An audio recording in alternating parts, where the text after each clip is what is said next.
So being a singer was never, it didn't begin with my work with Genesis. You know, I was kind of singing. I remember sitting down with the drummer who was one of our teachers at the drama school, that went on to become the drummer with Joe Cocker at Woodstock, you know, the Grease Band's drummer, Bruce Rowland, and he was a great guy, and he played with Fairport Convention as well. And I remember doing a demo with my band, or with an early version of Flaming Youth, and he said, "Man, you should sing." I was singing on this song, and he said, "You should sing. I know you're a good drummer, but you should sing. You sound a bit like Steve Winwood." And I said, "Well, great, because I love Steve Winwood, but I mean, I'm a drummer. You know, I don't want to be singing." But I remember him really urging me to do that, and I did it.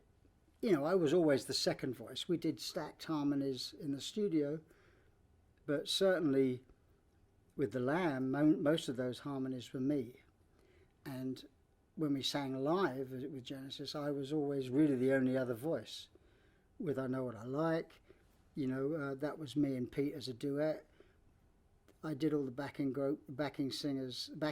Sorry, I did all the backing vocals on the other stuff live.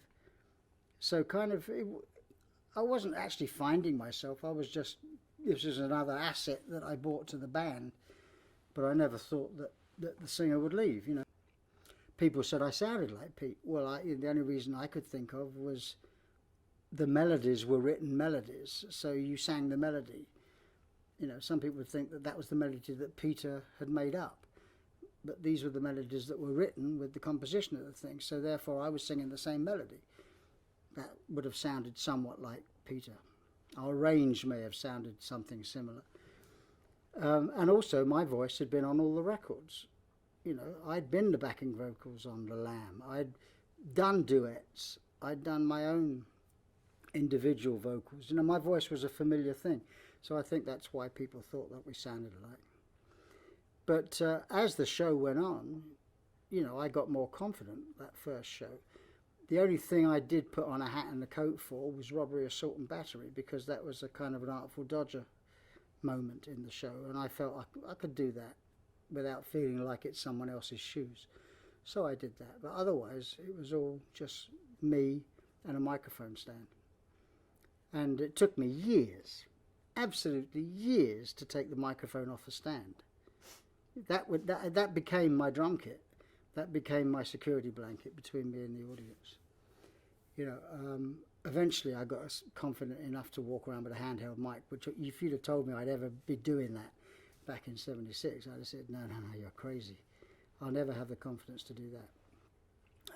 But suddenly, you know, I became the singer, and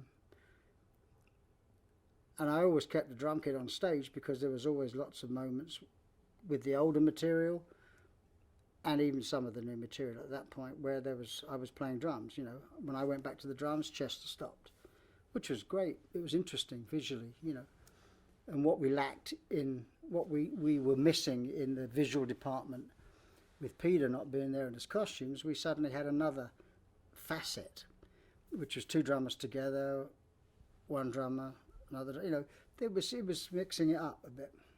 So when you said Chester, but the first gigs were with Bill. With Bill, yes. Sorry, that was my mistake. Yeah, certainly. I mean, up until Bill did one tour of us.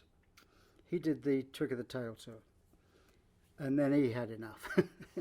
We had that effect on people.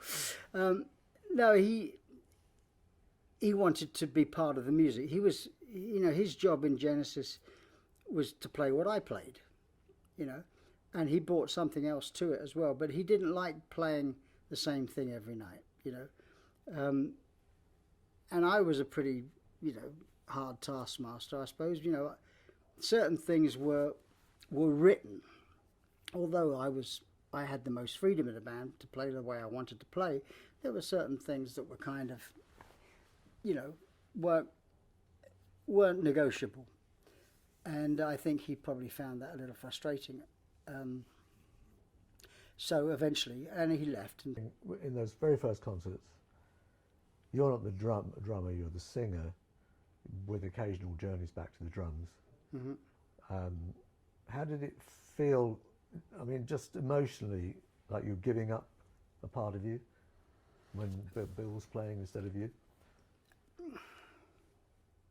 Well, it was a big deal for me because I was suddenly hearing the band from a different position on the stage. You know, when you're behind a drum kit, if you're a drummer, when you're behind a drum kit, that's the machine room, that's the engine room, that's, you know, you're hearing it with the drums louder than anything else, although you can hear everything. I mean, that's what you've got monitors for, and you can get a balance that sounds great, but the drums are kind of driving it. Suddenly you're out front and you're not hearing it in the same way anymore. You're hearing the drums from 12 feet away, 15 feet away, and you're hearing the band in a different position. You've now got to pay much more attention to the singing because you've got to hear yourself to be in tune. And you know, I mean, when I was doing the Lamb, for example, when I was still back on the drums, I used to wear headphones to make sure I could hear everything, and it was fantastic. I mean, it was like I was playing along to a live record. It was a great experience doing that. Suddenly, the next tour, I'm out the front. So it really did make a big difference from wearing those headphones to not, you know, before I had the in-ear monitors, which I more recently used. So emotionally, I always felt great because I wasn't a singer. I was a singer that played the drums. You know, it's a bit like, that made it okay, you know.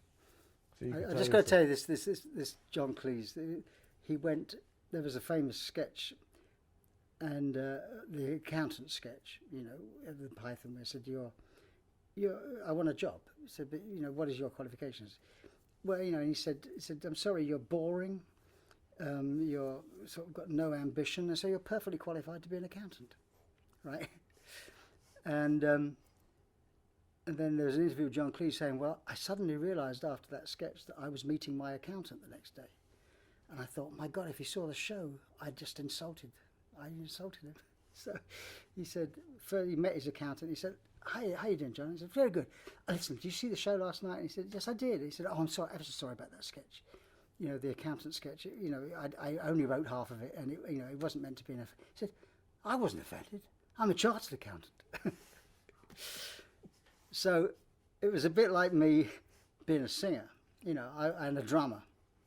I wasn't just a singer that wiggled his ass in front of the audience. I was a drummer, so I was still cool, you know. So that gave me a lot of pleasure because I suddenly felt like I hadn't demoted myself to being the singer. I was now in charge of two houses, and that, you know, I must admit one of the reasons why I actually warmed to the idea of singing was the fact that the buck stopped here. You know, I was just going to stand there and sing as opposed to have all this stuff on. And I know that sounds anti-Pete, but it's not meant to be. It's down to the circumstances that we found ourselves in.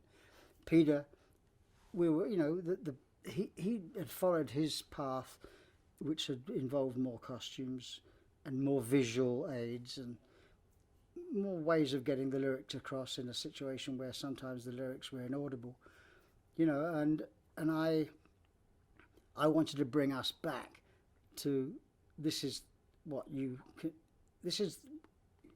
should be hearing.